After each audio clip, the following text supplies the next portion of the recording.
नमस्कार। आज हम एक ऐसे शानदार भ्रम की परतें खोलने वाले हैं जिसने भारत के इतिहास के एक बहुत बड़े फाइनेंशियल डिजास्टर को दुनिया की नजरों से छिपा कर रखा। आज हम डिकोड करेंगे नीरव मोदी की शुरुआती कहानी, उनके उस वर्ल्ड फेमस ज्वेलरी ब्रांड का सच और हाँ, उसको ख्यात पीएनबी LOU घोटाले की पूरी इनसाइड स्टोरी। चलिए सीधा शुरू करते हैं।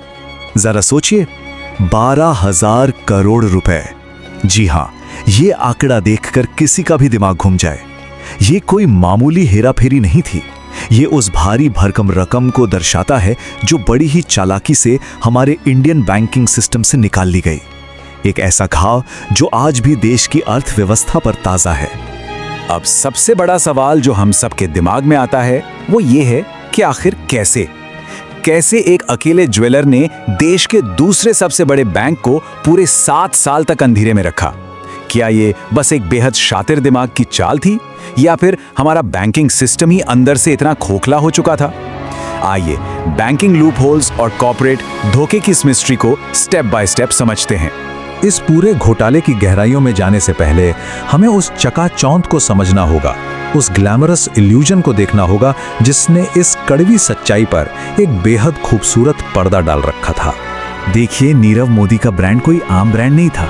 ये रातों रात एक ग्लोबल सेंसेशन बन चुका था। हॉलीवुड की टॉप एक्ट्रेस केट विंसलेट हो या फिर हमारी बॉलीवुड की देसी गर्ल प्रियंका चोपड़ा, हर कोई इनके डिजाइन्स का दीवाना था। इनका बनाया हुआ गोलकोंडा लोटस नेकलेस हांगकांग में 16 करोड़ रुपए से ज्यादा में बिका था। क्रिस्टीज कैटलॉग के कवर पर आने वाले ये पहले इंडियन ज्वेलर थे। मतलब सीधे तौर पर कार्टियर और टिफनी जैसे लेजेंडरी ब्रांड्स को टक्कर दी जा रही थी। ये क्रिएटिव जीनियस वाली इमेज इतनी मजबूत थी ना कि किसी को सपने में भी शक नहीं हुआ कि पर्दे के पीछे कितनी बड़ी बैंकिंग विफलता पनप रही है। और बात सिर्फ 1-2 शोरूम्स की नहीं थी। देखते ही देखते दुनिया भर में 17 ग्लोबल स्टोर्स खुल गए। दिल्ली, मुंबई से लेकर न्यूयॉर्क, लंदन और हांगकांग तक। ये सिर्फ बिजनेस का एक्सपेंशन नहीं था, बल्कि पूरी दुनिया को भारतीय उत्कृष्टता दिखाने का एक बहुत बड़ा दावा था। अगर पर्सनल वेल्थ की बात करें तो वो भी अपने पीक पर थी। फोर्ब्स की बिलियनर लिस्ट में नाम, $1.8 बिलियन की नेटवर्थ और समुद्र महल जैसी 900 करोड़ रुपए की सी फेसिंग प्रॉपर्टी में रहन सहन। ये एक ऐसा रुतबा था जिसे देखकर कोई भी धोखा खा जाए। लेकिन रुकिए, क्या ये सारा साम्राज्य रातों रात खड़ा हो गया था? जी नहीं। चलिए इस चकाचौंध से थोड़ा पीछे चलते हैं और देखते हैं कि इस डायमंड टाइकून की जड़ें आखिर कहां से जुड़ी थीं। ये कहानी पीढ़ियों पुरानी है। शुरुआत होती है 1901 से, जब इनके दादा ने गुजरात में रॉ डायमंड्स का काम शुरू किया। फिर 60 के दशक में पिता इस बिजनेस को बेल्जियम ले गए। नीरव बचपन से ही ये ग्लोबल ट्रेडिंग और डायमंड डील्स देखकर बड़े हुए। वॉर्टन से ड्रॉप आउट होने के बाद उन्होंने भारत आकर 1999 में फायर स्टार डायमंड शुरू किया। उनका मास्टर स्ट्रोक था सिर्फ रॉ डायमंड बेचने की बजाय उन्हें पॉलिश करके उनकी वैल्यू बढ़ाना। और फिर 2010 में उन्होंने अपना global luxury jewellery brand launch कर दिया। इसी डीप इंडस्ट्री नॉलेज ने उनके इस विशाल साम्राज्य की नींव रखी थी। अब तक तो हमने ये चमक दमक देखी, लेकिन चलिए अब जरा गियर शिफ्ट करते हैं और उस फाइनेंशियल तंत्र की बात करते हैं जिसका असल में फायदा उठाया गया। घबराइए मत, इन बैंकिंग टर्म्स को हम बिल्कुल सिंपल और आसान तरीके से डिकोड करेंगे। तो पूरी कहानी का सेंटर पॉइंट है LOU, यानी लेटर ऑफ अंडरटेकिंग। एकदम आसान भाषा में समझें तो ये बैंक की तरफ से दी गई एक गारंटी है। मान लीजिए अगर किसी इंडियन बिजनेसमैन को विदेश से माल मंगाना है तो वो सीधा विदेशी बैंक से शॉर्ट टर्म लोन ले सकता है। लेकिन वो विदेशी बैंक लोन देगा कैसे? तब हमारा इंडियन बैंक गारंटी लेता है कि हाँ भाई, ये आदमी भरोसेमंद है, आप इसे पैसे दे दो। बस इसी कागज के टुकड़े को इस घोटाले में सबसे बड़ा हथियार बनाया गया।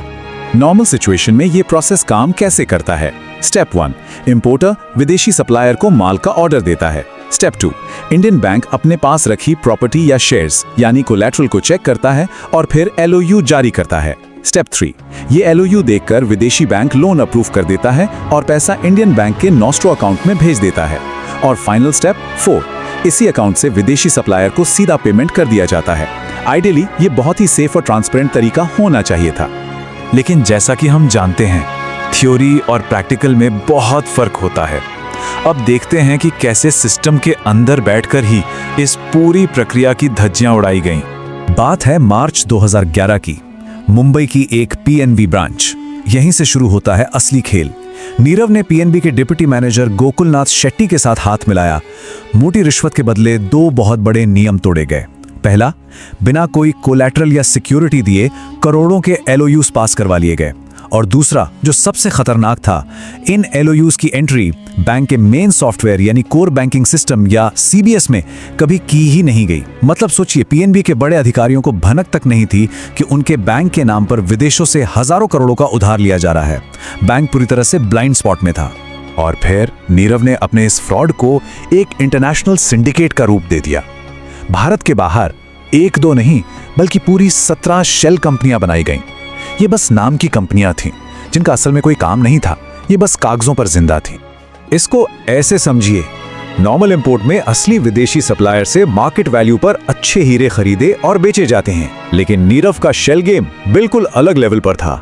वो बहुत ही खराब क्वालिटी के हीरे मंगाता था और फिर अपनी ही बनाई हुई इन 17 शेल कंपनियों के बीच उन्हें बार बार खरीदता और बेचता था। ऐसा करके 5 लाख रुपए के हीरो का बिल कागजों पर बढ़ाकर 1 करोड़ का दिखा दिया जाता था और इन्हीं नकली बिलों के दम पर बैंक से करोड़ों का लोन लिया जा रहा था।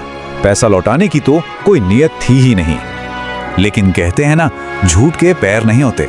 इस चकाचौंध भरे ताश के महल को एक न एक दिन तो गिरना ही था और वो घड़ी आ ही गई। मई 2017, गोकुलनाथ शेट्टी रिटायर हो गए और उनकी जगह एक नया मैनेजर आया। हमेशा की तरह रूटीन के हिसाब से नीरव के आदमी ने बैंक को कॉल किया और 323 करोड़ के नए एलओयू की डिमांड की। जब नए मैनेजर ने नियम के मुताबिक सिक्योरिटी मांगी तो जवाब में वो बात कही गई जिसने पूरे स्कैम का भंडाफोड़ कर दिया। नीरव के स्टाफ ने हंसते हुए कहा, सिक्योरिटी तो हमने कभी दी ही नहीं। सोचिए, यह सुनकर उस नए बैंक मैनेजर के पैरों तले कैसी जमीन खिसक गई होगी। जब उस मैनेजर ने सिस्टम के पुराने रिकॉर्ड्स खंगाले तो जो सच सामने आया वो किसी डरावने सपने से कम नहीं था। पता चला कि पिछले 7 सालों में गुपचुप तरीके से 1213 फर्जी एलओयू पास किए जा चुके थे और इनका कुल मूल्य था 12,000 करोड़ रुपए। जैसे ही ये बात खुली, पूरी बैंकिंग इंडस्ट्री में हड़कंप मच गया। तुरंत आरबीआई को रिपोर्ट की गई, एफआईआर दर्ज हुई और भ्रष्ट अधिकारियों को अरेस्ट कर लिया गया। लेकिन सबसे शॉकिंग बात, जांच एजेंसियां कुछ कर पाती उससे पहले ही नीरव मोदी अपने परिवार के साथ देश छोड़कर रफू चक्कर हो गया। उधर पीएनबी के शेयर मार्केट में औंधे मुंह गिर गए और बैंक की साख को जो बट्टा लगा उसकी भरपाई आज तक की जा रही है। इस पूरे घोटाले की सबसे भारी कीमत आखिर किसने चुकाई? उन मासूम फैक्ट्री कर्मचारियों ने, जिनके लिए नीरव एक भगवान जैसा था। उन्हें आज तक उनकी रुकी हुई सैलरी नहीं मिली। देश ने वो 12,000 करोड़ रुपए खो दिए जिनसे न जाने कितने स्कूल, हॉस्पिटल और सड़कें बन सकती थीं। 2018 में मजबूर होकर आरबीआई को व्यापार के लिए एलओयू सिस्टम पर ही पूरी तरह बैन लगाना पड़ा।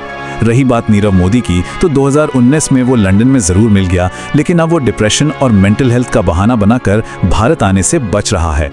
ये आम इंसान के भरोसे का बहुत बड़ा कत्ल था। तो इस पूरे एनालिसिस से हमें क्या समझ आता है? एक अकेले इंसान ने सिस्टम की एक छोटी सी कमजोरी को पकड़ा और पूरा देश ठगा गया।